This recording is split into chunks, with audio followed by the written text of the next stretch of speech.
நாளைக்கு வரக்கூடிய இந்த தைப்பூசத்தை தயவு செஞ்சு யாரும் தவறவே விடாதீங்க. நான் திரும்ப திரும்ப சொல்கிறதுக்கான ரீசன் என்னென்னா, செவ்வாய்க்கிழமையோடு கூடிய தைப்பூச தினம். இப்போ தைப்பூசத்தன்னைக்கு எக்ஸ்பெஷலி பெண்கள் என்ன மாதிரியான வழிபாடு பண்ணலாம், ஆண்கள் என்ன மாதிரியான வழிபாடு பண்ணலாம்? அப்போ நாங்களாம் முருகனை கும்பிடக்கூடாதா அப்படின்னா, காலையில் 6 to 7 கண்டிப்பாக வீட்டில் இருக்கக்கூடிய பெண்கள் அன்னைக்கு நெய் விளக்கு ஏற்றுங்க. 36 தடவை கந்தசஷ்டி கவசம் சொல்லக்கூடிய பக்தராக இருந்தாலும் அன்னைக்கு ஜாக்பாட் தான் உங்களுக்கு. பூச நட்சத்திரத்தன்னைக்கு நீங்கள் செய்யக்கூடிய அத்துணை செயலும் பூரணமாய் முடியும் அப்படின்னு நான் சொன்னேன். நீங்கள் அந்த நேரத்தில் சுக்கிரனை இயக்க ஆரம்பித்தீர்களே ஆனால் கண்டிப்பாக வீட்டில் தங்கமும் வெள்ளியும் வைரமும் கொட்ட ஆரம்பிக்கும். யாரெல்லாம் உங்களை அசிங்கப்படுத்தினாங்களோ, யாரெல்லாம் உங்கள் குடும்பத்தை கேவலமாக நினச்சாங்களோ, யாருக்கு முன்னாடி நீங்கள் வாழ்ந்து காட்டணும்னு நினைக்கிறீங்களோ, யாருக்கு முன்னாடி உங்கள் பிள்ளைங்க பெருமையாக இருக்கணும்னு நினைக்கிறீங்களோ, யாருக்கு முன்னாடி உங்கள் பிள்ளைங்க தலை நிமிர்ந்து இருக்கணும்னு நினைக்கிறீங்களோ, எல்லா இல்லத்தரசிகளும் இதை பண்ணீங்க அப்படின்னா அகல் விளக்கில் சகப்பு திரி போட்டு பசுனை விட்டு விளக்கி ஏற்றக்கூடிய இல்லத்தரசிகளுக்கு வாழ்க்கை அபரிதமான செல்வத்தை கண்டிப்பாக கொண்டு வந்து சேர்க்கும். 1 ரூபா காயின் எடுத்து நான் சொன்ன ஒரு ஏலக்காய், ஒரு பச்சை கற்பூரத்தை வாங்கி ஒரு மண் உண்டியல் வாங்கிக்கோங்க. அதில் அந்த 1 ரூபாயோ இல்லை 10 ரூபாயோ இல்லை 100 ரூபாயோ நல்லா சுருட்டி ஒரு பச்சை கலர் நூலில் கட்டி அந்த உண்டியலில் போட ஆரம்பிச்சிருங்க. தண்ணியை வாங்கி கொடுங்க. முடியும்னு நினைக்கிறவங்க ஒரே 1 கிராம் வெள்ளி காயின் வாங்கிட்டு வந்து வீட்டில் பொண்டாட்டிக்கிட்ட கொடுங்க. சுக்கிரன் உங்களை தேடி ஓடி வந்துடுவார். பாலில் முடிஞ்சால் கொஞ்சம் ஏலக்காவும் கொஞ்சம் கிராமும் போட்டு கொஞ்சம் ஆற்றி நீங்கள் குழந்தைங்களுக்கு கொடுங்க. சட்கோணம் போட்டு மஞ்சள் கலர் பூ வச்சு பால் பாயசம் நைவேத்தியம் பண்ணுங்கள். உங்களுக்கு வரையக்கூடிய நீங்கள் கொஞ்சம் முடியும் அப்படின்னா அன்னைக்கு கோல மாவாலையோ இல்லை அரிசி மாவாலையோ கண்ணை மூடி கந்தா அப்படின்னு சொன்னாலே போதும். நீ எதுக்கு கற்பூரம் எப்படி காற்றுல கரையுமோ அந்த மாதிரி உங்கள் கவலையெல்லாம் கரைஞ்சி போகுது.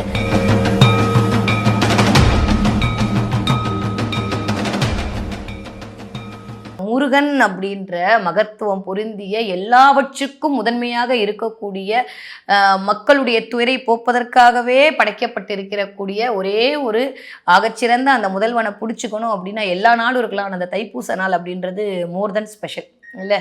இந்த மோர் தென் ஸ்பெஷலில் எப்படி வழிபாடு பண்ணலாம்? நான் சொன்ன மாதிரி எப்படி வேணால் வழிபாடு பண்ணலாம், உங்கள் இஷ்டம் தான். நீங்களாச்சு முருகனாச்சு என்னவோ பண்ணிக்கலாம். இருந்தாலும் ஒரு ஒழுங்கு முறையின் மூலமாக இப்போ நம்ம வீடு இருக்குது, நம்ம வீடு தான், எங்கெங்க துணி அப்படி இப்படி சதுர போட்டிருந்தோன்னு வச்சுக்கோங்களேன். நம்ம வீடு தான், யார் நம்மளை டார்ச்சர்லாம் பண்ண போகிறது இல்லை, ஏன் அப்படி போட்டிருக்கேன்னு கேட்க போகிறதும் இல்லை. ஆனால் அதை தான் அங்கங்கே அடுக்கி ஒழுங்காக ஒரு இடத்துல இருக்கும்போது நம்மளுக்கு பார்க்கவே நம்மளுக்கு ஒரு ப்ளசண்ட்டாக இருக்கும்ல. ஸோ அந்த மாதிரி சில நேரத்தில் பண்ணக்கூடிய சில வழிபாடுகள் அப்படின்றது நம்மளுடைய வாழ்க்கையை நேராகி செம்மையாக்கி ஒரு சிறப்பான எதிர்காலத்தை நோக்கி நம்மளை நகர்த்துவதற்கான ஒரு காரணியாக கண்டிப்பாக அமையும். அப்போ அந்த வரிசையில் பார்த்தோன்னா நாளைக்கு வரக்கூடிய இந்த தைப்பூசத்தை தயவு செஞ்சு யாரும் தவறவே விடாதீங்க. நான் திரும்ப திரும்ப சொல்கிறதுக்கான ரீசன் என்னென்னா, செவ்வாய்க்கிழமையோடு கூடிய தைப்பூச தினம் ரொம்ப ரொம்ப ஸ்பெஷல். அதுவும் எனக்கு தெரிஞ்சு திரும்ப 30 வருஷம் ஆகுங்க. என்னுடைய அஸ்ட்ராலஜிக்கல் ரீதிக்காக சொல்லணுன்னா, சனி அப்படின்ற காரகத்துவம் அவருடைய வீட்டிலே அமர்ந்திருக்கிறார், ஆட்சியாக இருக்கார்.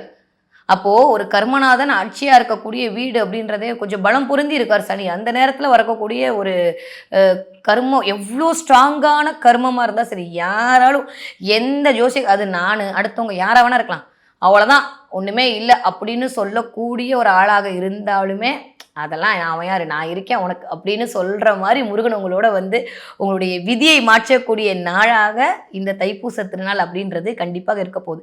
சரி, இந்த தைப்பூச திருநாளில் நம்ம என்ன பண்ணலாம்?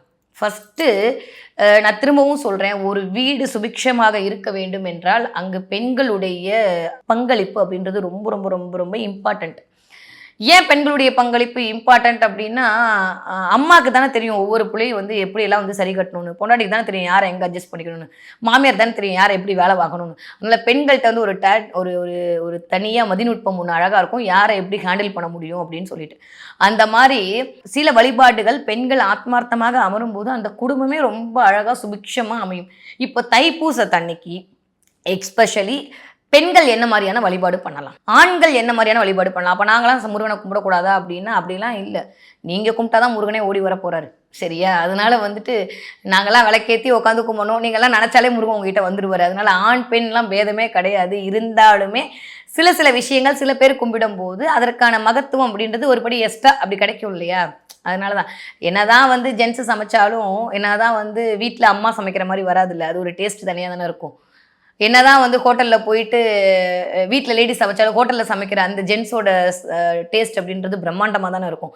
அந்த மாரி சில இடங்களில் சில பேருடைய செயல்பாடு அப்படின்றது ஒவ்வொரு விதமாக அழகாக்குது வாழ்க்கைய இல்லையா? அந்த மாரி பெண்கள் அப்படின்னு எடுத்துக்கக்கூடிய அ விதத்தில பார்த்தோம் அப்படின்னா, இந்த தைப்பூசத்தன்னைக்கு நாளைக்கு என்ன பண்றீங்க அப்படின்னா, வேற ஒண்ணுமே பண்ணாதீங்க. ஃபர்ஸ்ட்டு எடுத்தோனே பிரம்ம முகூர்த்தத்தில எந்திரிக்க முடிஞ்சா எந்திரிங்க. அப்படி இல்லாட்டி 6 டூ 7 அப்படின்றது செவ்வாயுடைய ஓரையாக கருதப்படுது. நான் எப்பயுமே சொன்னேன், ஓரைய பிடிச்சவன் சோடம் போக மாட்டான் அப்படின்னு. அப்ப அந்த செவ்வாய் ஓரையில கண்டிப்பாக அதுக்கு முன்னாடி ஒரு 5:30 மணிக்கு உங்க வீட்டு வாசல்ல அழகா கோலம் போடுங்க. பார்க்கும்போதே மகாலட்சுமி இந்த வீட்டுக்கு வந்துர மாட்டோமான்னு ஏங்கணும். அந்த மாரி வீட்டு வாசல்ல முதல்ல கோலம் போடுங்க. மாவிலை கிடைக்குதுன்னா, மாவிலை எடுத்து வீட்ல தோரணமா வந்து போட்டு வைங்க. வீட்டு நிலப்படியில மஞ்சள் அப்படின்ற விஷயத்த பூசி வைங்க. அதில ஒரு நல்ல பவளமா இருக்கக்கூடிய சிகப்பு கலர் குங்குமம். அது வந்து ரெட் கலர் குங்குமம். அரக்கு கலர் கிடையாது. சிவப்பு கலர் குங்குமம் வாங்கிக்கோங்க. அத வச்சு வைங்க. ஒரு சொம்புல ஒரு ஏலக்காய், கொஞ்சம் பச்சை கற்பூரம், கொஞ்சம் 2, 3 கிராம்பு இதெல்லாம் போட்டு ஜவ்வாது பொடி இருக்குல்ல, அது கிடைக்கும். கண்டிப்பா அந்த ஜவ்வாது பொடி எடுத்து அதுக்குள்ள போட்டுட்டு, ஒரு முடியும்னு நினைக்கிறவங்க கும்பம் வைங்க. முடியலையா அந்த தண்ணிய அப்படியே வச்சுக்கோங்க. உங்க வீட்ல வெள்ளி சொம்பு இருந்தாலும் சரி, உங்க வீட்ல பித்தள சொம்பு இருந்தாலும் சரி, இல்ல உங்க வீட்ல வந்து பீங்கான் பவுல் தான் இருக்கு. ஏதோ ஒண்ணு. அந்த தண்ணிக்குள்ள வச்சு, உங்களோட கைய வச்சுட்டு, உங்க ஆத்மார்த்தமான வழிபாட்ட முதல்ல அங்க ஆரம்பிங்க. "அப்பா, முருகா இந்த தண்ணிக்குள்ள நீ இறங்கியிருக்கன்னு நான் நினைக்கிறேன்." ஏன் அப்படின்னா, மற்ற எல்லாவற்றையும் விட நீருக்கு ஒரு மகத்துவமான சக்தி இருக்குங்க. தாந்திரீகம் அப்படின்னாலே அங்க தண்ணி தான் முதல்ல. தண்ணிய பேஸ் பண்ணி வரப்பட்டது தான் தாந்திரீகம். எல்லா கோவில்லயும் பாருங்களேன், தாந்திரீக வழிபாடு இல்லாம எந்த கோவிலும் நகராது. எந்த இதுவும் கனெக்ட் ஆகாது. ஸோ தண்ணி மட்டும் தான் எல்லாத்தையும் அப்படியே அப்சர்வ் பண்ணிக்கக்கூடிய ஒரு தன்மை பொருந்தியதாக இருக்கு. நமக்கு அது சயின்ஸ் எல்லாமே தெரியும். அதனால நம்மளுடைய எனர்ஜி என்ன பண்றோம்னா, முதல்ல தண்ணி மூலமா செலுத்துறோம். முருகா, இன்னைக்கு வந்து உன்ன கும்பிட நான் ஸ்டார்ட் பண்ணிட்டேன். எந்த தடையும் இல்லாம, எந்த பிரச்சனையும் இல்லாம நான் வந்து மனதார நினைக்கிறதுக்கு நீ அருள் புரிப்பான்னு முதல்ல அவர்கிட்ட பர்மிஷனை வாங்கிக்கோங்க. மஞ்சள்ல பிள்ளையார் பிடிச்சி வச்சுக்கோங்க. இதெல்லாம் நீங்க 6 டூ 7 பண்ணிடுங்க. உங்களுடைய பூஜை அறையில் ஷட்கோணம்னு சொல்லுவோம். இந்த மாதிரி ஸ்டார் போடுவோம்ல, நம்ம போடுவோம் அழகா. ஷட்கோணம் போட்டு 6 அகல் விளக்கு. இதெல்லாம் வந்து இப்போ இந்த வீடியோ உங்க கண்ணில் பட்ட நேரத்துல நம்ம வீட்டில் இருந்தா ஓகே. அப்படி இல்லாட்டி இமீடியட்டா போய் வாங்கிட்டு வந்துருங்க. 6 அகல் விளக்கு வாங்கிக்கோங்க. 6 அகல் விளக்க ஷட்கோணம் போட்டு உங்களுடைய பூஜை அறையில், எனக்கு பூஜை அறையெல்லாம் இல்ல மேடம், ஸ்லாப்ல தான் இருக்குன்னா ரொம்ப சந்தோஷம். அங்கேயே போடுங்க. அதெல்லாம் இல்ல மேடம், செவுத்துல தான் மாட்டி வச்சிருக்கேன்னா ஒண்ணுமே பிரச்சனை இல்ல. முருகனோட படத்த கீழ வச்சு அவங்க கீழ போடுங்க. ஹால்லயே போடுங்க. யாரும் உங்கள எதுவும் கேட்க மாட்டாங்க. அதனால இந்த கோலம், இந்த 6 இணைவும் வந்து உங்களுடைய 6 விதமான கருமிகளுடைய விளைவுகளை தீர்க்கக்கூடியதாக இருக்கும் இந்த ஷட்கோணம். இந்த 6 விதமான அந்த 6 முக்கோணத்துல என்ன பண்றீங்கன்னா, ஒவ்வொரு முக்கோணத்துல ஒவ்வொரு அகல் விளக்கு வச்சு 6 அகல் விளக்கு வச்சிருங்க. செவ்வந்தி பூன்னு சொல்லுவோம்ல, மஞ்சள் கலர் செவ்வந்தி. அதெல்லாம் அந்த அகல் விளக்குக்கு கீழ வச்சுக்கோங்க. வெத்தலையில விளக்கேத்தலாமா மேடம்? அதெல்லாம் வேண்டாம். எதுக்கு அத போட்டு பாவம் அந்த விளக்கு அப்புறம் அது வந்து கொஞ்சம் கருகி போச்சுன்னா நம்மளுக்கு மனசு கஷ்டமாகும். அதெல்லாம் வேண்டாம். ஜஸ்ட்டு இந்த 6 கோலம் போடுங்க. முக்கோணம் போட்டுட்டு அதுக்கு மேல விளக்க வைங்க. கண்டிப்பாக பசுனை விட்டு தான் தீபம் ஏத்தணும். நல்லெண்ணெய் ஏத்தலாமா மேடம்? நீங்க ஆல்ரெடி நல்லெண்ணெய் ஏத்தலாமா? அது நான் சொல்றது இது காலையில 6 டூ 7 கண்டிப்பாக வீட்ல இருக்கக்கூடிய பெண்கள் அன்னைக்கு நெய் விளக்கு ஏற்றுங்க. ஏன் நெய் விளக்கு ஏத்தணும் அப்படின்னா, நெய் அப்படின்னாலே குரு தான். சரியா? குரு அப்படின்றவர் யாரெல்லாம் குறிக்கிறார் அப்படின்னா, உங்க பிள்ளைங்கள சொல்றாரு. உங்களுடைய சுய கௌரவத்தை சொல்கிறார். உங்களுடைய பெரும் நிதிக்கான இறைவன் தான் குரு. உங்களுடைய அசட்ட சொல்றாரு. நீங்க பேர் புகழோட வாழ்றதுக்கு யார் வேணும்னா, அங்க குரு வேணும். உங்களுக்கு ஞானம் வேணும்னா குரு வேணும். அதை தாண்டி நான் சொன்னேன் இந்த பூச நட்சத்திரம் அப்படின்றது பசுவோட மடின்னு சொன்னேன். பசுவோட மடியில் இருக்கக்கூடிய பால் என்ன ஆகும்? அப்படியே திரிஞ்சு என்ன ஆகும்? அப்படியே நெய்யாக மாறும். அப்போ சந்திரனும் குருவும் சேர்ந்த ஒரு அமைப்போடு இருக்கக்கூடியது வந்து ரொம்ப சூப்பரான ஒரு அமைப்புங்க. அந்த அமைப்பில் இருக்கப்பட்டீர்களே ஆனால் அதன் மூலமாக நீங்கள் விளக்கேற்றினே. ஆனால் இது வரைக்கும் யாரெல்லாம் வந்து கௌரவ பிரச்சனையால் வந்து பாதிக்கப்பட்டீங்களோ, என் குடும்பம் ஒரு 4 பேர் மதிக்கிற மாதிரி குடும்பமாக வேணும்னு எந்த வீட்டு பெண்கள் நினைக்கிறீர்களோ, என் வீட்டுக்கார் போனால் அப்படி இருக்கணும் அப்படின்னு அவருக்கு ஒரு பெயர் புகழ் வேணும், அதன் மூலமாக என் குடும்பம் நல்லா இருக்கும்னு எந்தெந்த பெண்கள் எல்லாம் நினைக்கிறீர்களோ, என் பிள்ளைங்க நல்லா படிக்கணும், அவங்களுக்கு பயங்கரமான அறிவு வரணும் அப்படின்னு யாரெல்லாம் ஆசைப்படுகிறீர்களோ, எந்த கடனும் இருக்கக்கூடாது, என் கௌரவத்துக்கு எந்த குறைச்சலும் வரக்கூடாது, பிள்ளைங்க எந்த மாதிரியான அது டீனேஜ் பிள்ளைங்களா இருக்கட்டும், சின்ன பிள்ளைங்களா இருக்கட்டும், சும்மா மிஸ்ஸுக்கிட்ட போய் கூட வந்து திட்டு வாங்காத பிள்ளைங்களா இருக்கணும், சுய கௌரவத்திற்கு எந்த இழுக்கும் மானத்திற்கு எந்த இழுக்கும் வரக்கூடாது என்று நினைக்கக்கூடிய எல்லா பெண்களும், எல்லா குடும்ப தலைவிகளும் தயவு செஞ்சு 6 to 7 இந்த நேரத்தில் 6 விளக்கு வச்சு நெய் ஊற்றி நெய் விளக்கு ஏற்றி முடியும் அப்படின்னா நீங்கள் கந்தசஷ்டி கவசம் போடுவீங்களோ, கந்தர் அனுபூதி போடுவீங்களோ, முருகனை அன்றைக்கி கொண்டாடணும். அதுதான் உங்களுடைய மெயின் டார்கெட்டு. ஒன்றுமே இது முடியாது, முருகா முருகா முருகானாவும் சொல்லிட்டு உட்காந்துருங்க. ஆனால் அந்த நேரத்தை தவற விடாதீர்கள்.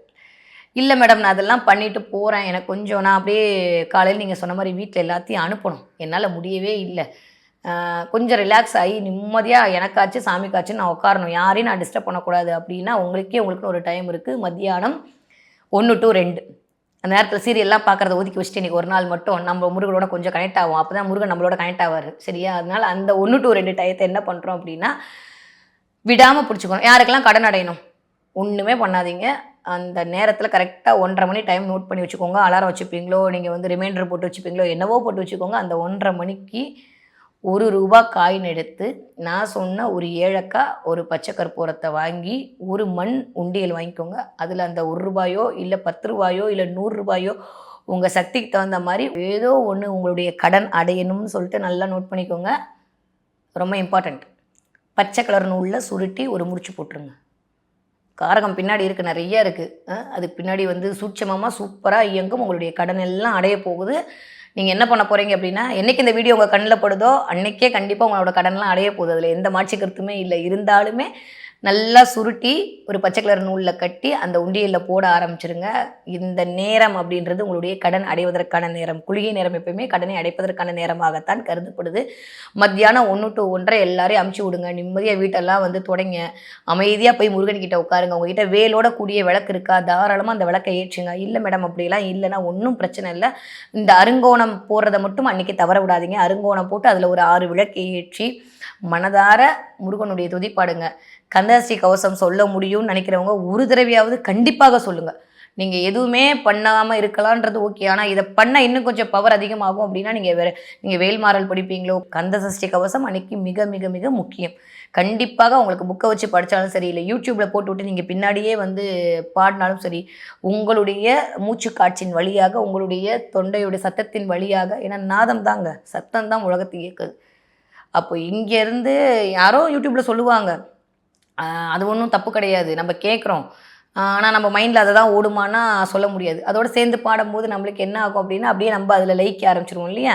அதனால் தெரிஞ்சாலும் சரி தெரியாட்டியும் சரி கந்தசஷ்டி கவசம் புக்கு எல்லா இடத்துலையும் கிடைக்குது. நீங்கள் ஓப்பன் பண்ணால் நெட்டில் நிறையா வந்து டவுன்லோட் பண்ணிக்கலாம். அன்றைக்கி வச்சு ஒரே ஒரு தடவை அந்த கந்தசஷ்டி கவசத்தை சொல்லுங்கள். முடியும்னு நினைக்கிறீங்க 36 தடவை சொல்லுங்கள். நானும் 36 தடவை சொல்லுவேன். அன்றைக்கி 36 தடவை கந்தசஷ்டி கவசம் சொல்லக்கூடிய பக்தராக இருந்தாலும் அன்றைக்கி வந்து ஜாக்பாட் தான் உங்களுக்கு. அது முடியுமான்றது இப்போ இருக்கிற சூழலில் கொஞ்சம் டஃப்பு தான் இல்லையா? அதனால் கண்டிப்பாக ஒரு தடவையாவது நீங்கள் வந்து சொல்லிவிடுங்க. முடியுன்றவங்க எத்தனை தடவை வேணால் சொல்லுங்கள். அதெல்லாம் கணக்கே கிடையாது. கடவுளுக்கும் நமக்கும் இடையில யார் கணக்கு போட போகிறா? இந்த 36ன்ற எண் கூட வந்து கொஞ்சம் வந்து கூட்டினீங்கன்னா 9 வரும். 9 நாளே முருகன் தான், செவ்வாய் தான். அதனால் 36 தடவை சொல்லுங்கன்ற மாதிரி தான் கிரியேட் பண்ணுது. அதனால் நீங்கள் இந்த ஒரு தடவை சொன்னாலும் சரி, 9 தடவை சொன்னாலும் சரி, 3 தடவை சொன்னாலும் சரி, உங்களால் எவ்வளவு முடியுதோ அந்த அளவுக்கு மதியானம் 1 to 1:30 இந்த நேரத்தில் வீட்டில் இருக்கக்கூடிய குடும்ப பெண்கள் கண்டிப்பாக பண்ணுங்கள். தயவு செஞ்சு அந்த நேரத்தில் டிவியில் எந்த கெட்ட அபசகுணத்தையும் ஓட விடாதுங்க. இயல்பாகவே ஒரு பாசிட்டிவ் வேவ் உங்கள் வீட்டுக்குள்ளே வருது அப்படின்னா ஏதோ ஒரு நெகட்டிவ் தாட் ஓடிட்டு இருக்கும்போது நம்மளுக்கு தேவையில்லாமல் மைண்ட் அதுக்குள்ளே போயிடும். அதனால் தனியாக ஒரு 1/2 மணி நேரம், ஒரு 24 மணி நேரத்தில் ஒரு 1/2 மணி நேரம் முடியாதா உங்களுக்கும் முருகனுக்கும்? கிடைக்கும்ல, கண்டிப்பாக அந்த 1/2 மணி நேரத்தை எடுத்துக்கோங்க. வீட்டில் இருக்கக்கூடிய பெண்கள் மதியான நேரத்தில் காலையில் நீங்கள் வந்து உங்கள் வீட்டுக்காரெலாம் அனுப்பணுன்னா இந்த நேரத்தை செலக்ட் பண்ணிக்கோங்க. இந்த நேரத்தில் பண்ணுங்கள். முடியும்னு நினச்சிங்கன்னா கண்டிப்பாக ஒரு வெள்ளி காயின் போய் கடையில் வாங்குங்க. ஒரு ₹100 ₹150 வரப்போகுது. 1 கிராம் காயின் எவ்வளோ வரப்போகுது? பூச நட்சத்திரத்தன்னைக்கு நீங்கள் செய்யக்கூடிய அத்துணை செயலும் பூரணமாய் முடியும் அப்படின்னு நான் சொன்னேன். நீங்கள் அந்த நேரத்தில் சுக்கிரனை இயக்க ஆரம்பித்தீர்களே ஆனால் கண்டிப்பாக வீட்டில் தங்கமும் வெள்ளியும் வைரமும் கொட்ட ஆரம்பிக்கும். முருகன் அருளால் நிச்சயமாக அது சாத்தியப்படும். கடன் அடையும். அதனால் நீங்கள் கவலையே பட வேண்டாம். அந்த காயின் உங்களுடைய மகாலட்சுமியாக கருதி அதன் மூலமாக உங்களுக்கு வரக்கூடிய செல்வச்செலப்பெல்லாம் உயர்ற மாதிரி நீங்கள் வந்து இமேஜின் பண்ணிக்கோங்க. வரக்கூடிய நாட்களில் கண்டிப்பாக அது நடக்கும். அப்படிலாம் இல்லை, என்னால் அவ்வளோலாம் முடியாது மேடம், கடைக்கெலாம் போக முடியாது, ஒன்றும் வேணாம். ஒரு ₹10 ஒரு கல்கண்டு வாங்கிக்கோங்க. கல்கண்டு வாங்கி அந்த விளக்கில் அந்த கல்கண்டை போடுங்க. ஒவ்வொரு அகல் விளக்குக்குள்ளேயும் அந்த கல்கண்டை போட்டி அந்த ஜுவாலையில் எரிய விடுங்க. அந்த வாசனை வீடு ஃபுல்லாக பரவட்டும். இந்த பேர் சொல்லாது வசமுன்னு சொல்லுவோம், அதை எடுத்து அதை கருக்கி நீங்கன்னா ஒரு மாதிரி கருப்பு கலரில் வரும். அதை எண்ணெயில் பூசி நெத்தியில் இட்டுக்கோங்க. அன்றைக்கி ஃபுல்லாக அதுதான் உங்களுக்கான ரக்ஷை. யாரெல்லாம் உங்களை அசிங்கப்படுத்தினாங்களோ, யாரெல்லாம் உங்கள் குடும்பத்தை கேவலமாக நினச்சாங்களோ, யாருக்கு முன்னாடி நீங்கள் வாழ்ந்து காட்டணும்னு நினைக்கிறீங்களோ, யாருக்கு முன்னாடி உங்கள் பிள்ளைங்க பெருமையாக இருக்கணும்னு நினைக்கிறீங்களோ, யாருக்கு முன்னாடி உங்கள் பிள்ளைங்க தலை நிமிர்ந்து இருக்கணும்னு நினைக்கிறீங்களோ, உங்கள் குழந்தைங்களுக்காண்டியும் உங்கள் குடும்பத்திற்காகவும் வாழக்கூடிய எல்லா இல்லத்தரசிகளும் இதை பண்ணீங்க அப்படின்னா அந்த வருடம் உள்ளும் உங்களுக்கு கவசமாய் முருகன் வந்து நிற்பார். இதுதான் உண்மை. அதனால் இதை நீங்கள் பண்ணிக்கோங்க. இதுவும் இல்லை, நான் ஆஃபீஸ்லாம் போயிட்டேன், என்னால் முடியல, ஈவினிங் தான் மேடம் கொஞ்சம் மூச்சு விட முடியுது அப்படின்னா ஒன்றுமே வேணாம். ஈவினிங் வாங்க, தயவு செஞ்சு போய் குளிச்சுட்டு வாங்க, வீடை ஃபுல்லாக தொடங்க, உப்பு போட்டு அன்றைக்கி வீடை தொடங்க. கரெக்டாக 8 to 8:30 டிஃபன்லாம் பண்ணி முடிச்சிடுங்க. சாயந்தரம் 5 மணிக்கு 5:30 வந்து அஸ்யூஷுவல் விளக்கேற்றுங்க, முருகன் பாட்டெல்லாம் போடுங்க. ஆனால் கரெக்டாக இந்த 8 to 8:30 விட்டுறாதீங்க. அந்த நேரத்தில் அகல் விளக்கில் சிகப்பு திரி போட்டு பசுனை விட்டு விளக்கு ஏற்றக்கூடிய இல்லத்தரசிகளுக்கு வாழ்க்கை அபரிதமான செல்வத்தை கண்டிப்பாக கொண்டு வந்து சேர்க்கும். இயல்பாகவே பசுனையிலேருந்து ஒரு மாதிரி ஆக்சிஜன் கிரியேட் ஆகுங்க. ஸோ பசுனையிலேருந்து நம்மளுக்கு ஆக்சிஜன் கிரியேட் ஆகும். அந்த ஆக்சிஜன் வந்து நம்மளுக்கு ஒரு பாசிட்டிவான வைப்ரேஷன் நம்மளுக்கு கிரியேட் பண்ணி கொடுக்கும். அதனால தான் நம்ம வந்து பசுனையில் விளக்கு போடுங்கன்னு சொன்னாங்க. இது வந்து சயின்ஸாக நம்ம பார்க்குறோம். ஜோதிட ரீதியாக பார்க்கும்போது நெய் அப்படின்னு சொல்கிறது குருவை குறிக்கக்கூடிய ஒரு காரகத்துவம். ஒரு நிலையான ஒரு தன்மை வேணும் அப்படின்னா அங்கே குரு தேவை கண்டிப்பாக. நீங்கள் அசிங்கப்படாமல் இருக்கணும், அவமானப்படாமல் இருக்கணும் அப்படின்னா கண்டிப்பாக அங்கே குரு செவ்வாய் உங்களுக்கு தேவை. அவங்களுடைய பாசிட்டிவாக இருந்தால் மட்டும்தான் அதெல்லாம் நடக்கும். இல்லாட்டி நிறையா வம்பு வழக்கு நிறைய ஜாத் எடுங்க. குரு செவ்வாய் யாருக்கெல்லாம் சேர்ந்துருக்கோ கண்டிப்பாக அவங்க வாழ்க்கையில் ஒரு நாளாவது வம்பு வழக்கை சந்திக்காமல் இருக்க மாட்டார்கள், கோர்ட்டு கேஸுக்கு போகாமல் இருக்க மாட்டாங்க. ஸோ குரு செவ்வாய் சேருது அப்படின்னா கண்டிப்பாக அவங்க அந்த ஜாதகத்தில் எந்த கட்டத்தில் வேணால் இருக்கட்டும், மேஷத்தில் இருக்கணும், ரிஷபத்தில் இருக்கணும், அதெல்லாம் இல்லை, ஏதோ ஒரு கட்டத்தில் குரு செவ்வாய் யாருக்கு சேர்ந்துருக்கோ அவர்கள் கண்டிப்பாக வாழ்க்கையில் ஒன்றா அவங்களா அனுபவிப்பாங்க, இல்லை யாரோ வந்து அவங்களுக்கு வந்து ஒரு கேஸை போட்டு விட்டுருவாங்க. இந்த மாதிரி வம்பு வழக்கை அவங்க சந்திப்பார்கள். அப்போது இந்த மாதிரி செவ்வாய் அப்படின்றதுடைய வீரியத்தை அதிகப்படுத்துவதாக இருந்தாலும் சரி, இல்லை செவ்வாய் வீக்காகி ஒன்றுமே இல்லாமல் வலுவிழந்து இருந்தாலும் சரி, இந்த வழிபாட்டின் மூலமாக அதையெல்லாம் நாம் இயக்கிக் கொள்ள முடியும். Okay, clear. இதை வந்து நீங்கள் பண்ணீங்க அப்படின்னா சூப்பரான இருக்கும். முடிஞ்சவங்க பால் பாயசம் நைவேத்தியம் பண்ணுங்கள். அன்றைக்கி சட்கோணம் போட்டு மஞ்சள் கலர் பூ வச்சு பால் பாயசம் நைவேத்தியம் பண்ணுங்கள். உங்களுக்கு வரையக்கூடிய நீங்கள் கொஞ்சம் முடியும் அப்படின்னா அன்னைக்கு கோல மாவாலேயோ இல்லை அரிசி மாவாலேயோ வேல் வரைங்க. வேல் வரைஞ்சி அதன் கீழே வந்து நீங்கள் வழிபாடு செய்யுங்க. இயல்பாகவே இந்த நான் சொன்னேன் பார்த்தீங்களா, இந்த குறியீடுகள் மூலமாகத்தான் நம்ம ஒரு விஷயத்தை வந்து கடத்த முடியும். குறியீடுகள் மூலமாக தான் நம்ம அதை வந்து உரியேற்ற முடியும். குறியீடுகள் மூலமாகத்தான் நம்ம வந்து ஒரு மந்திர ஒளிக்கூடிய ஒரு மகத்துவத்தை புரிந்து கொள்ள முடியும். அப்போ இந்த வேல் அப்படின்றது ஒரு சூப்பரான குறியீடு. உள்ளுக்குள் புகுந்து உங்கள்கிட்ட இருக்க கெட்டதெல்லாம் அழிக்கக்கூடிய தன்மை தான் இந்த வேலுடைய குறியீடு. இப்போ முடியுன்றீங்க கையில் வந்து மாக்கோளத்தில் வேல் போட்டு அது ஷட்கோணம் போட்டு நீங்கள் வந்து வழிபாடு செஞ்சீங்க அப்படின்னா அதுவே மோர் தென் எனஃப். உங்களால் முடியும். கதாஸ்டிகோஸ் சொல்லுங்கள், முருகான்னு சொல்லுங்கள், மந்திரத்தை சொல்லுங்கள். ஒரு சீக்ரெட் உங்களுக்கு மட்டும் சொல்லி கொடுக்குறேன். அன்றைக்கி கற்பூரத்தால் கண்டிப்பாக காட்டாதீங்க. என்ன மேடம் கற்பூரம் தானே காட்டணும்னா பச்சை கற்பூரம் வாங்கிக்கோங்க. பச்சை கற்பூரத்தால் கற்பூரம் ஏற்றுங்க. உங்களுடைய வாழ்க்கை மிகச்சிறந்த பாசிட்டிவ் வேவில் கண்டிப்பாக போகும். உங்களுக்கே அதோட எசன்ஸை நீங்கள் புரிஞ்சுப்பீங்க. நீங்கள் ஒரு கற்பூரம் போட்டுக்கோங்க, அந்த கற்பூரத்தோடய சேர்ந்து கொஞ்சம் பச்சை கற்பூரத்தையும் போட்டு நீங்கள் வந்து தீப தூபம் வந்து முருகனுக்கு காட்டி, வீட்டில் இருக்கிற கடவுளுக்கெல்லாம் காட்டி, வீட்டில் இருக்கவங்களை ஒத்திக்க சொல்லி, கண்ணில் ஒத்திக்க சொல்லி ஒரு 10 நிமிஷம் அந்த அறையில் உட்காந்து பாருங்கள். அதோடைய மகத்துவம், அதோடைய பாசிட்டிவ் எனர்ஜி வேறு மாதிரி க்ரியேட் பண்ணி கொடுக்கும். அப்போ என்ன பண்ண போகிறோம், நம்ம கற்பூரத்தோடு சேர்ந்து பச்சை கற்பூரத்தையும் போட்டு நம்ம வந்து வழிபாடு செய்ய போகிறோம். ஓகேவா? அதை தாண்டி ரொம்ப ரொம்ப இம்பார்ட்டண்ட்டு சாம்பிராணி புகை கண்டிப்பாக வேண்டும். சாம்பிராணினாலே கேது வரக்கூடிய எல்லா தடையும் நிகழ்த்தி செய்யக்கூடிய ஒரே ஒரு தன்மை எதற்கு உண்டுன்னா சாம்பிராணிக்கு உண்டு. கண்டிப்பாக வந்து அன்றைக்கி வீடு ஃபுல்லாக சாம்பிராணி போட்டு விடுங்க. இல்லை கம்ப்யூட்டர் சாம்பிராணியாக இருந்தாலும் சரி, ஊதுபத்தி சாம்பிராணியாக இருந்தாலும் சரி. உங்களுக்கு எனக்கு அந்த ஃப்ளேவரே சேராது மேடம், வீட்டில் யாருக்குமே வந்து அது பிடிக்காது அப்படிலாம் கீழே கமெண்ட் போடுவீங்க. அப்படி பிடிக்காட்டியும் பரவாயில்ல, அட்லீஸ்ட் ஒரு ரூம் ஸ்டேவாக அடிச்சு விடுங்க. வாசனைகளால் எவ்வளோ அந்த இடத்த நீங்கள் எனர்ஜி பண்ணுறீங்களோ அவ்வளோக்கு அப்படி வாசனையை முகர்ந்து கொண்டே முருகன் உங்கள் முன்னாடி வந்து உட்கார ஆரம்பிச்சிடுவார். உங்கள் முன்னாடி முருகன் உட்காந்துருக்காரு, என்ன பண்ணணும்? நீங்களாச்சு முருகனாச்சு சும்மா விட்டுருவீங்களா? அழகாக விளக்கேற்றுங்க. அவனுக்கு பிடிச்ச மாதிரி உங்களுக்கு தெரிஞ்சதை ஒரு 4 பாட்டை பாடுங்க. உங்களுக்கு பிடிச்ச மாதிரி பால் பாயசம் நைவேத்தியம் பண்ணுங்கள். பிடிச்ச மாதிரி கற்பூரம் காட்டுங்க. நிறைய வந்து அன்றைக்கி முடியுன்றங்க ஒரு மயில் தொகையை வாங்கி வீட்டில் வைங்க. அதுவே ஒரு சூப்பரான பிளெஸ்ஸிங்கை கண்டிப்பாக கொண்டு வந்து சேர்க்கும். இதெல்லாம் வந்து குடும்பத்தை வழிநடத்தக்கூடிய எனக்கு அருமை மிகுந்த என்னுடைய சகோதரிகளுக்கு நான் சொல்லக்கூடிய ஒரு தகவல். அப்போது வந்து ஜென்ஸ்லாம் வழிபாடு பண்ணக்கூடாதா மேடம், எங்களுக்கெல்லாம் வந்து முருகன் அருள் புரிய மாட்டாரா அப்படின்னா இல்லை. எல்லா சகோதரர்களுக்கும் நான் சொல்கிற அடுத்த ஒரு சூப்பரான பாயிண்ட் என்ன அப்படின்னா, இருக்கிறதுலே முருகன் யாருக்கு வந்து டக்குன்னு வந்து நிவர்த்தி பண்ணுவாரோ இல்லையோ எல்லாருமே சொல்லுவாங்க ஆம்பளைங்களுடைய கடவுளே முருகன் தான். ஆம்பளைங்களுடைய எல்லாவுடைய அல்லல்களையும் வந்து தீர்க்கக்கூடிய ஒரே ஒரு ஆள் யாருன்னா உலகத்தில் முருகன் மட்டும்தான். ஏன்னா அவருக்கு தான் அவருடைய ஃபீலிங்ஸ்லாம் புரியும் இல்லையா? அதனால் வந்து பெண்கள் வழிபாடு செய்கிறது அப்படின்றது குடும்பத்திற்காக இருக்கும், ஆண்கள் வழிபாடு செய்கிறதுன்றது அந்த பரம்பரைக்காக இருக்கும். நான் சொல்கிறது புரியுதா உங்களுக்கு? உங்களுக்கு புரியும்னு நினைக்கிறேன். அதனால் ஆண்கள் அன்றைக்கி என்னெல்லாம் வழிபாடு பண்ணலாம் அப்படின்னா ரொம்ப ரொம்ப சிம்பிள். உங்களுக்கு முடியும்னு நினச்சிங்கன்னா கண்டிப்பாக அன்று கந்தசஷ்டி கவசம் நீங்கள் படிங்க. நீங்கள் ஆஃபீஸ் போகிற ஆட்களாக இருக்கலாம், நீங்கள் வீட்டில் உட்கார்ற ஆட்களாக இருக்கலாம், நீங்கள் வந்து வேலை பிஸியில் இருக்கலாம், உங்களுக்கு மூச்சு விட கூட நேரம் இல்லாமல் இருக்கலாம். அன்றைக்கி ஒரே ஒரு நாள் ஒரு 10 நிமிஷம் நம்மளுக்கு கிடைக்காது. இன்ஸ்டாகிராமில் 40 மணி நேரம் வேலை எதிர்பார்க்குற ஒரு 10 நிமிஷம் நம்மளை வந்து இன்ஸ்டண்ட்டாக எனர்ஜி பண்ணுறதுக்கு தேவைப்படுமா? ஓடாது. அதனால் அன்றைக்கி கண்டிப்பாக கந்தசஷ்டி கவசம் சொல்லக்கூடிய எந்த ஒரு ஆண்மகனாக இருந்தாலும் அடுத்த வருடம் வாழ்வின் உச்சத்தில் தான் போய் நிற்பீங்க. நீங்கள் கண் கூட அதை பார்ப்பீங்க. முருகான் நீங்கள் கூப்பிட்றதுக்கு முன்னாடிக்கு வந்து நிற்கும். 3 சொல்லும்போது முன்னாடி வந்து நிற்பார் முருகன். நீங்கள் வேறு எதுவுமே நினைக்க வேண்டாம். நீங்கள் கந்தான்னு சொன்னாலே உங்கள் கவலையெல்லாம் காலியாகி போயிடுவாங்க. அதனால் நீங்கள் அப்படியே கண்ணை மூடி கந்தா அப்படின்னு சொன்னாலே போதும். நீ எதுக்கு கற்பூரம் எப்படி காற்றுல கரையுமோ அந்த மாதிரி உங்கள் கவலையெல்லாம் கரைஞ்சி போகுது. அதுக்கு நீங்கள் பண்ண வேண்டிய ஒரே விஷயம் என்ன? முருகனை கூப்பிடணும். சும்மா உட்காந்துட்டு தைப்பூசம் வருது, வீட்டில் ஒய்ஃப் சாமி கும்பிட்டாங்க, அப்படி வந்தேன், இப்படி பண்ணேன், காலில் விழுந்தாங்க, சரி நம்புவோம், காலில் விழுகிறாங்கன்னு நம்புவோம், சரியா விழுந்தாங்க, சூப்பராக இருந்துச்சு, பால் பாயசம் குடித்தான், ஓகே டிவியை போடுவோம் அப்படின்னு இருந்தீங்கன்னா முருகன் காண்டாயிடுவார்.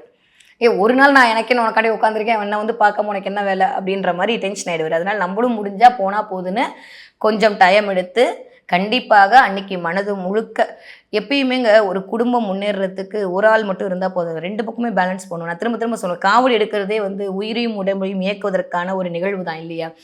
அந்த மாதிரி ஒரு வீட்டில் ஆணும் சரி, ஒரு வீட்டில் பெண்ணும் சரி, அந்த 2 பேரும் சேர்ந்து என்னுடைய குடும்பம்ன்ற காவடியை தூக்கிட்டு போகும்போது மட்டும்தான் அது வந்து உயரத்திற்கு போய் நிற்க முடியும்.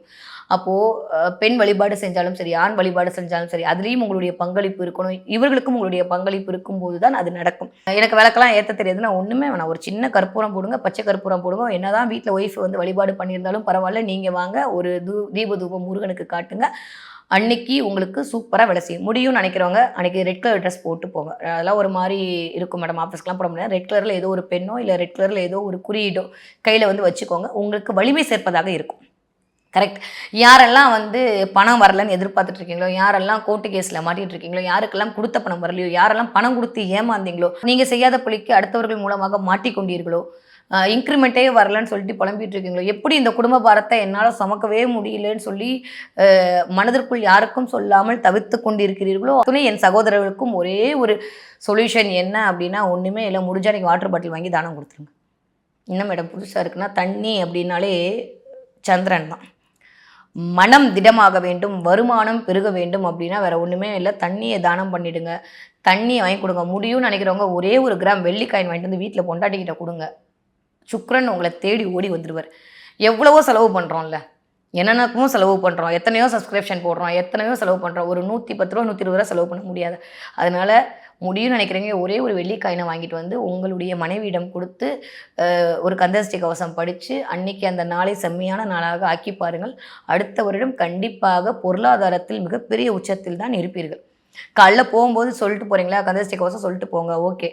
மத்தியானம் முடியுமா, டைம் கிடைக்குதா, சும்மா ஒரு முருகனோட வால்பேப்பர் எடுத்து முருகனை பற்றி ஒரு 4 விஷயம் நினைங்க, 1 to 2 அந்த உரையில் நினைங்க. திரும்ப இரவு வரும்போது கண்டிப்பாக வீட்டோடு அமர்ந்து முருகனுடைய நாமத்தை கேட்டுவிட்டு அதுக்கப்புறம் நீங்கள் உணவு உள்ளக்கூடிய ஆட்களாக இருந்தீர்களே ஆனால் கண்டிப்பாக உங்களுடைய கவலை அனைத்துமே தீர்க்கப்படும் அன்றைய நாளில்.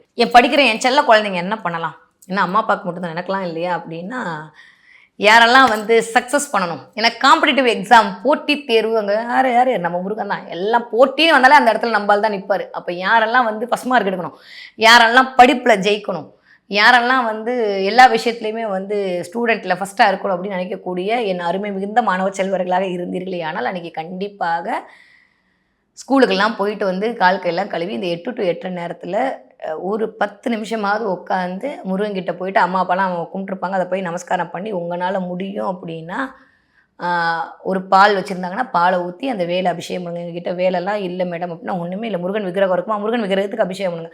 முருகன் விக்கிரகமுமே என்கிட்ட இல்லை, வெறும் படம் தான் இருக்கா, ஒன்றுமே கவலைப்பட வேணாங்க. நான் திரும்ப சொன்ன மாதிரி ஏதோ ஒரு உருவத்தை ஏதோ ஒரு அடையாளத்தை முருகனாக நினைத்து நீங்கள் அதில் அபிஷேகம் பண்ணாலே வந்து உட்காந்துப்பான். தேவைப்படுறத அவனை கூப்பிடணும், அவ்வளோதான், மனசார கூப்பிடணும். நான் சொன்ன மாதிரி அசைவுல கூட ஆண்டவனை நினைக்கக்கூடிய முருக பக்தருக்கு எண்ணி எண்ணி எண்ணி எண்ணி இந்தான்னு கொடுப்பாரு முருகன். அதனால அசைவுல கூட அவனை நினச்சிட்டு அந்த நாளை நீங்கள் கடந்தீர்களே ஆனால் கண்டிப்பாக சக்ஸஸ் அடைவீங்க. படிக்கிற குழந்தைகளாக நீங்கள் இருந்தீங்க அப்படின்னா இந்த தடவை எக்ஸாம்ஸ்லாம் எழுதுறீங்க, உங்களுக்கு நல்ல ஸ்ட்ராங் கிடைக்கணும். மென்டலி நீங்கள் ஸ்ட்ராங்காக இருக்கணும், ஃபிசிக்கலாக ஸ்ட்ராங்காக இருக்கணும். கொஞ்சம் எனர்ஜி டவுனாக இருக்குது, நிறைய போட்டித் தேர்வுக்கு போகக்கூடிய பிள்ளைங்க 10th 12th பிள்ளைங்களாம் ரொம்ப எனர்ஜி வீக்காக இருக்கீங்கன்னா ஒன்றுமே பண்ணாதீங்க. அந்த 8 to 8:30 நேரத்தில் கொஞ்சம் அன்றைக்கி பால் குடிங்க. பால் குடிச்சிட்டு நீங்கள் வந்து அந்த நேரை தொடங்குங்கள். அந்த நாள் மிகச்சிறந்த நாளாக இருக்கும். அந்த பாலில் முடிஞ்சால் கொஞ்சம் ஏலக்காவும் கொஞ்சம் கிராம்பும் போட்டு கொஞ்சம் ஆற்றி நீங்கள் வந்து குழந்தைங்களுக்கு கொடுங்க. மிகச்சிறந்த அறிவு விருத்தியை வந்து கண்டிப்பாக கொடுக்கும். ஒரு நல்ல பாசிட்டிவ் எனர்ஜியை பிள்ளைங்களுக்கு க்ரியேட் பண்ணி கொடுக்கும். அன்றைய தினம் 2 பேரிச்சம்பழம் வச்சு தினை மாவு நம்ம நைவேத்தியம் பண்ணுவோம். நம்மளால் முடியும்னா தெரில, இல்லைன்னா நிறைய நெய் ஊற்றி தினை மாவு பிசைஞ்சு குழந்தைங்களுக்கு கொடுங்க. நம்ம ஊரில் அதுதான் சத்து மாவு உருண்டைன்னு சொல்லுவோம். எல்லா பண்டிகை பின்னாடி பார்த்துக்கோங்களேன், ரொம்ப சத்தான உணவு வகைகளை வச்சுருப்பாங்க. அதில் வீட்டில் இருக்கவங்க சாப்பிடும்போது ஆட்டோமேட்டிக்காக நம்மளோட ஹியூமினிட்டி பவர் இன்க்ரீஸ் ஆகிடும். அதனால தான் நம்ம வழிபாடு முறைன்னு கொண்டு வந்தோம். அதனால் நிறைய சத்து மாவு உருண்டையை பிடிச்சி முருகனுக்கு நைவேத்தியம் பண்ணி அதை உங்கள் குழந்தைங்களுக்கு, படிக்கிற குழந்தைங்களுக்கு நீங்கள் அன்றைக்கி கொடுத்தீர்களே ஆனால் முருகனோட பிளெஸ்ஸிங்கில் அவங்க சூப்பராக படிப்பாங்க. மூளை வளர்ச்சி அப்படின்றது ரொம்ப ரொம்ப ரொம்ப ரொம்ப அபரிவிதமானதாக இருக்கும். அதனால் நீங்கள் கவலையே பட வேணாம். அன்னைக்கு வந்து நீங்கள் தாராளமாக அந்த விஷயத்தை வந்து உங்களுடைய படிக்கிற குழந்தைகளுக்கு பண்ணலாம். நீங்கள் படிக்கிற குழந்தையாக இருந்தால் கந்தசஷ்டி கவசத்தை முடியும், உங்களுக்கு தெரியும் அப்படின்னா நீங்கள் உட்காந்து படிங்க. இல்லை அம்மா அப்பா சொல்லும்போது அதை காது கொடுத்து கேளுங்க. இல்லை ஒரு 5 நிமிஷம், மிஞ்சி போனால் 19 நிமிஷம், அந்த 19 நிமிஷம் அமைதியாக உட்காந்து உங்கள் ஹெட்ஃபோனில் காதுக்குள்ளே வச்சு யாரோடையும் பேசாமல் கந்தசஷ்டி கவசத்தை முழுமையாக கேளுங்க.